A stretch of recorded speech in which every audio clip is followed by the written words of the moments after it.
Bismillahirrahmanirrahim. Assalamualaikum warahmatullahi wabarakatuh. Alhamdulillahi rabbil alamin. Wassalatu wassalamu ala rasulillahil karimil amin. Sayyidina Muhammadin wa ala alihi wa sahbihi ajma'in.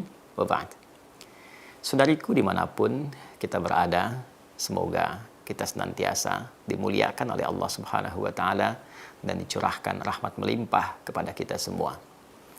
Alhamdulillah, kita diberikan satu gambaran yang sangat jelas, informasi yang sangat terang tak terbantahkan, bahwa dulu di era Nabi SAW diutus, suasana masyarakatnya penuh dengan keburukan, penuh dengan suasana yang menggelisahkan, kriminalitas yang tinggi, norma-norma yang nyaris bahkan bertentangan dengan nilai-nilai kemanusiaan, tingkat kebodohan yang sangat meluas, dan akumulasi segala sifat-sifat yang bahkan dikenal dengan jahiliyah.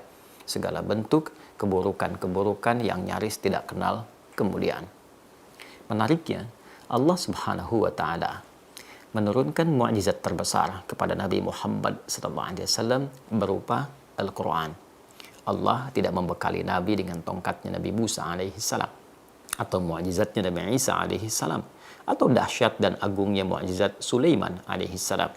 Namun Allah menghadirkan yang paling hebat, yang paling dahsyat berupa Al-Quran, yang dengan itu mampu merubah tatanan masyarakat pada masa itu dari jahiliyah berubah menjadi khaira ummah.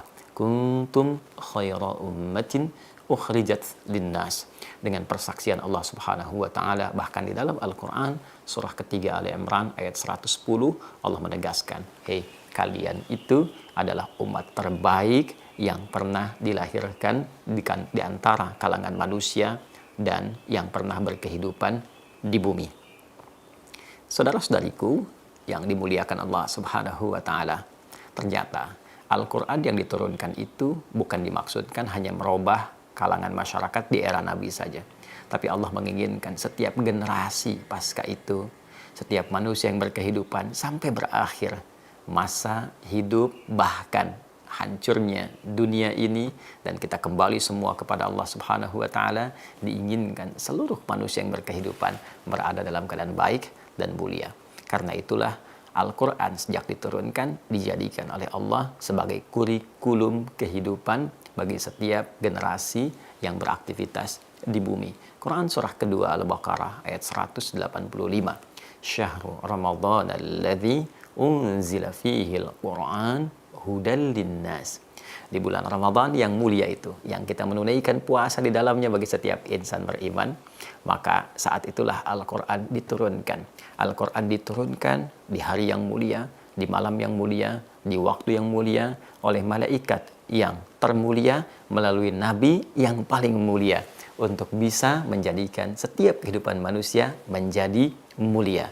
Dengan apa? Hudal linnas. Dengan mengikuti semua kurikulum kehidupan yang telah digariskan, telah disampaikan, bahkan telah didesain sempurna melalui firman Allah Subhanahu wa Ta'ala.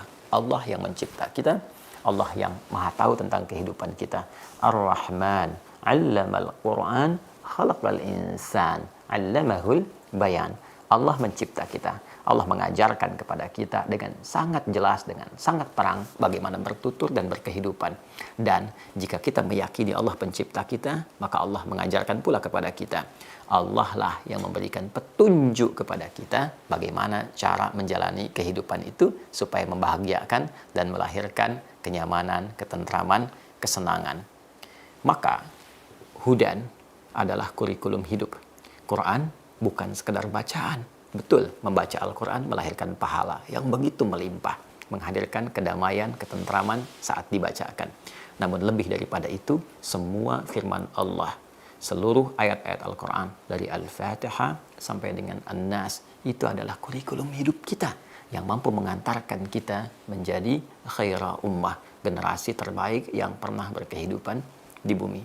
Maka cara paling cepatnya adalah keluarkan semua petunjuk-petunjuk itu sesuai dengan aktivitas kehidupan yang kita jalani. Tidak sulit. Kita berprofesi sebagai apa? Kedudukan kita apa?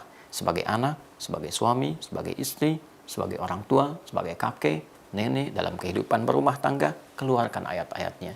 Bagaimana firman Allah itu membimbing kita menjadi khairul ummah sesuai dengan posisi kita. Apa aktivitas yang dipilih dalam kehidupan? Apakah profesi sebagai pedagangkah, pebisnis, pejabat, pengusaha, diplomat, birokrat, pengajar, di militer, dan lain sebagainya? Keluarkan bimbingannya. Karena Quran sangat sempurna. Keluarkan ayat-ayatnya, ikuti petunjuk itu, detailnya ada di hadis-hadis Nabi Sallallahu Alaihi Wasallam. Kalau ingin melihat prakteknya, bagaimana para sahabat di era Nabi mempraktekkan itu, kita punya lengkap semua. Ayatnya jelas, hadis tentang detailnya jelas, orang-orang yang pernah mengamalkan dan menjadi teladan untuk kita ikuti petunjuknya jelas. Dan dahsyatnya, seluruh itu semua memiliki sanad, transmisi yang kita bisa lacak validitasnya, otentisitasnya, kebenarannya, sehingga tidak ada celah bagi kita untuk mengingkarinya. Jika Allah telah menyampaikan firman-Nya dan menugaskan Nabi Muhammad SAW menjelaskan detailnya, serta diberikan petunjuk pengamalannya lewat orang-orang berkehidupan pada masa itu, generasi emas yang diwariskan pada generasi setelahnya dan terbukti keampuhan dan keunggulannya, maka sekarang problemnya hanya kembali kepada kita. Apakah ada keyakinan paripurna dan kesungguhan untuk mengamalkannya?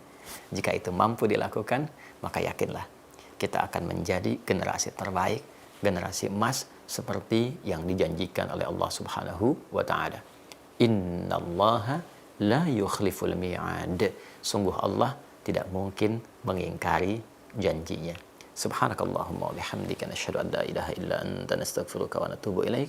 Assalamualaikum warahmatullahi wabarakatuh.